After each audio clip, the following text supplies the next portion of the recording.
அதுதான். பக்தா, உன்னைத்தான் இன்றைக்கு நேரடியாக பேச வருகிறேன். நீ இப்போ சிந்தனையிலோ பிரச்சனையிலோ சந்தேகத்திலோ இருக்கலாம். என் வாழ்க்கை எப்போ நல்லதா மாறும், முருகன் எப்போ எனக்கு அருள் தருவார் என்று நீ எண்ணிக்கொண்டிருக்கலாம். இதோ இப்போது நான் சொல்றேன், இன்றைக்குள்ளே உனக்கு நான் ஒரு அடையாளத்தை தரப்போகிறேன்.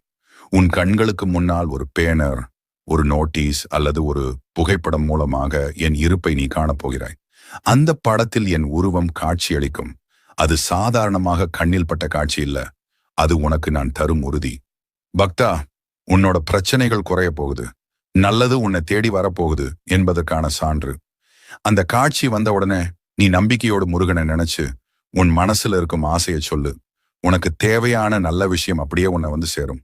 பக்தா, இப்போ நீ என்னோட குரலை கேட்டுக்கொண்டிருக்கிறாய். நாளைக்கு உன் கண்களுக்கு முன்னால் என் படத்தை பார்த்து விடுவாய். அதுதான் என் அருள் அடையாளம். எனவே இந்த சேனலை சப்ஸ்கிரைப் பண்ணுங்க.